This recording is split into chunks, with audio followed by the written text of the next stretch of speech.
السلام عليكم ورحمة الله تعالى وبركاته. بمناسبة الذكرى 44 للمسيرة الخضراء، فقد نظمت جمعية راسين كلوب سبور كولتور مساء يوم السبت بمدينة أنياغ سور سين بضواحي باريس سهرة فنية كبيرة أحيتها مجموعة من الفرق الفنية من باريس وفنانين وفنانات قدموا من المغرب.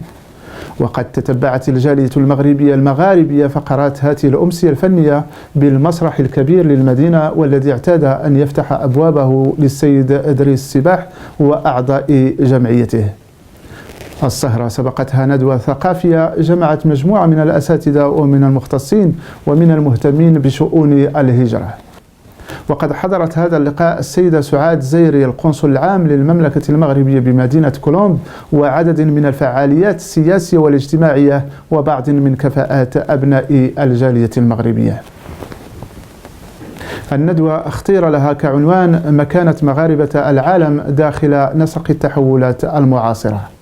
عن فحوى مشاركته وعن التفكير السلبي وسوداوية المشهد عند بعض مغاربة المهجر سألنا الدكتور نجيب الصومعي.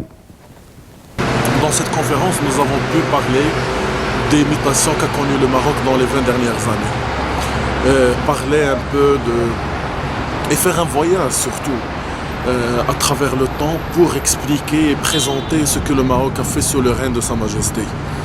Le Maroc a fait des mutations profondes, importantes sur le niveau économique, qui ont permis entre autres de développer la qualité de notre produit intérieur brut et son volume, voire même de le tripler fois 3.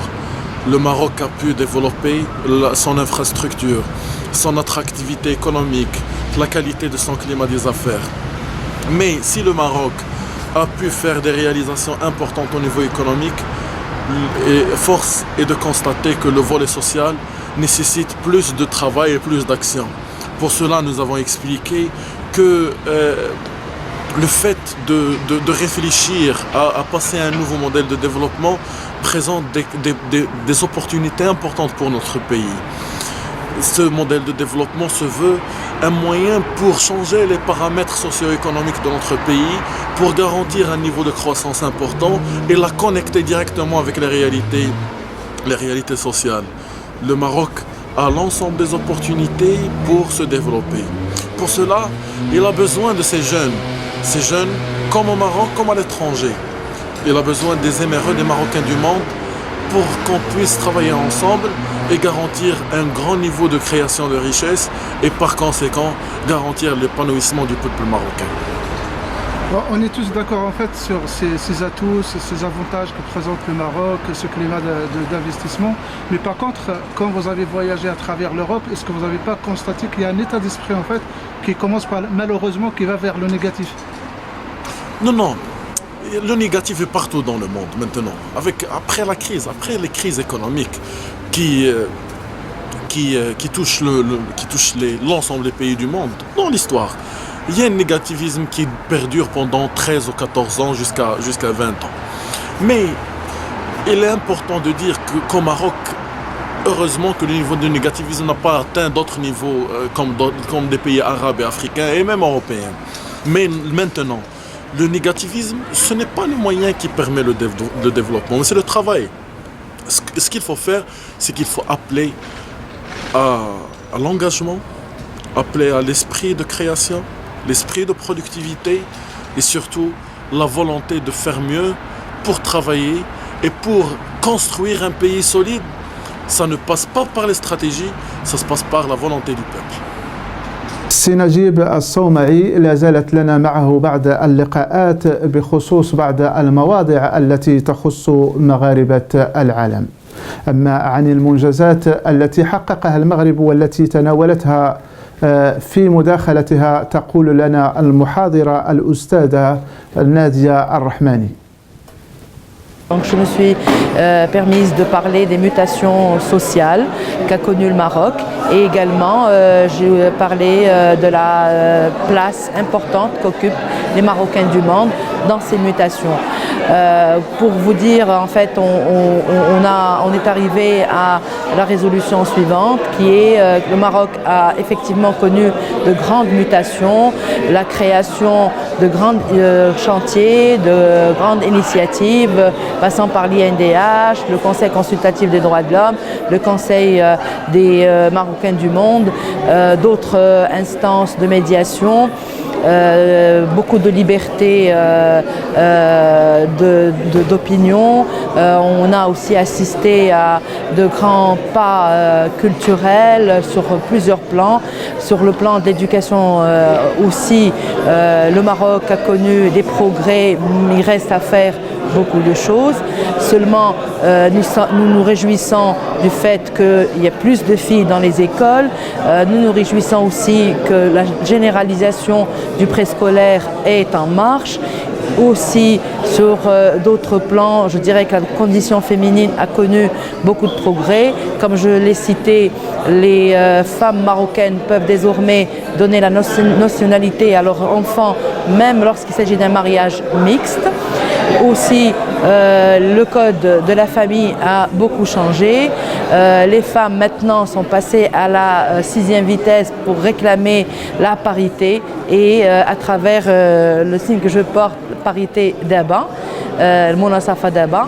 Donc c'est un appel que je lance à toutes les Marocaines de participer dans cette action qui aura certainement de bonnes retombées sur toute la société marocaine. Ahmed Aïdoul, musicologue marocain. J'ai participé à cette conférence, cette table ronde, par un thème qui m'a été donc suggéré, celui de parler de la culture en tant que vecteur d'identité et de lien social.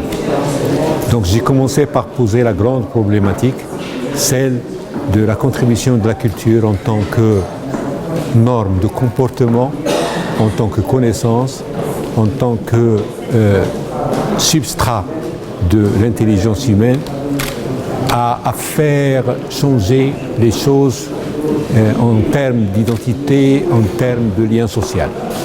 Et j'ai commencé par définir d'abord les concepts que j'utilise en me basant sur des travaux de sociologues connus, en me basant aussi sur les différentes définitions qui ont été données au terme de la culture. Et après, j'ai commencé à décliner les rapports qui puissent exister entre la culture et l'identité.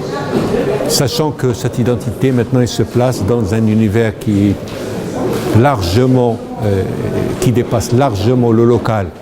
On est dans une globalité mondiale qui fait que les choses changent, qu'on n'a plus ce besoin de repli identitaire passéiste, qu'on a besoin de créer et de renouveler l'identité et en même temps de reconnaître l'autre, d'aller vers l'autre et de pouvoir contribuer, avoir accès à une connaissance globale, à une participation, une contribution à la civilisation mondiale.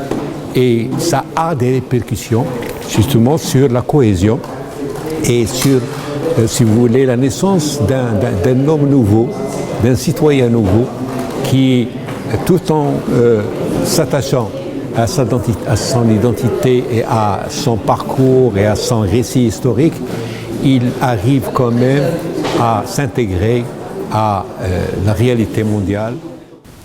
أما نجيب الحلو فيقول لنا عن دراسة قام بها حول أبناء الجالية المغربية والتي استغرقت 8 سنين. Donc c'est une étude tout simplement qui répond à la question suivante. Comment un Marocain qui a passé un certain nombre d'années à l'étranger, comment il va retrouver, entre guillemets, sa marocanité du Maroc et comment trouver sa place socioculturelle parmi les siens. Alors évidemment, le problème ne se pose pas quand on rentre en vacances, parce qu'on n'a pas l'esprit critique, on voit les choses, on interprète les choses d'une manière plus ou moins anecdotique. Mais quand on compte rentrer, investir voire parfois même se marier du Maroc, eh ben, c'est une question sérieuse quand même. Donc c'est fini l'anecdote. Ce sont des décisions qui changent le cours et le destin des gens. Et donc moi j'ai pris cette étude-là à bras le corps. C'est une étude de terrain. Je pose toujours basée sur la technique ce qu'on appelle 360 degrés, c'est-à-dire je prends toutes les classes sociales ou bien toutes les catégories socio-professionnelles du Maroc, mais aussi de la diaspora. Qu'est-ce que les uns pensent des autres, pour voir un petit peu mesurer les difficultés que les uns peuvent ressentir face aux autres. Voilà. Donc ça, c'est des questions en apparence simples, mais au fond extrêmement complexes, mais vraiment extrêmement complexes, d'autant plus que nous, on a de la chance d'avoir une monarchie constitutionnelle qui est quand même le ciment de la nation et qui quand même fait quelque chose. Mais évidemment, le chemin il est encore lent et la diaspora elle est toujours impatiente. Et c'est jamais assez, c'est jamais satisfaisant. Donc moi j'ai un peu dépassionné le sujet. Je l'ai décortiqué d'une manière professionnelle. Donc voilà, donc c'est une étude qui avait pris 8 ans. Donc les résultats vont être édités en 5 tomes. Le premier tome c'est société, deuxième tome la famille, troisième tome le travail, c'est-à-dire tout ce qui est problématique administrative, privé, public, le marché informel. Mais ça, la diaspora, elle ne connaît pas, elle n'est pas toujours au fait, à part les médias, les réseaux sociaux. Mais non, il faut les vivre d'une manière juste. C'est ça le problème. Juste, ni par là, ni par là. Et quand je dis juste, ça veut dire d'une manière bienveillante et éveillée. On aime le Maroc, mais il faut l'aimer d'une manière vigilante. Parce qu'à certains moments, vous étiez quand même avec un esprit contestataire. Voilà. Au début, évidemment, j'étais moi aussi pas content. La moindre des choses, je la critique. C'est n'importe quoi. Le Maroc, il est classé ceci. Évidemment, ça, c'est des réalités qu'on ne peut pas les cacher. Surtout avec notre... Mais il faut reconsidérer, il faut contextualiser la problématique. وعلى هامش الندوة التي أطرها وسير فقراتها الأستاذ المقتدر يحيى الشيخ، فقد تم تسليم العديد من الجوائز للمشاركين والمشاركات مع التفاتة خاصة للدبلوماسي والسياسي البروفيسور محمد تقي الله الشيخ ماء العينين. وفي الختام تم تسليم عدد كبير من نسخ كتاب عن محمد السادس من تأليف الدكتور شارل سان برو والدكتورة زينة التيبي. بهذا ننهي حلقة هذا اليوم، وإلى لقاء آخر ومرة أخرى مع السيد أدريس السباح ومع السيدة زهرة حيدر للحديث عن سهرتيهما الفنيتين وعن أهداف مثل هذه الأنشطة الفنية وما هي القيمة المضافة لمثل هذه التظاهرات عند أبناء الجالية المغربية. مع تحيات محمد البزيوي من فرنسا.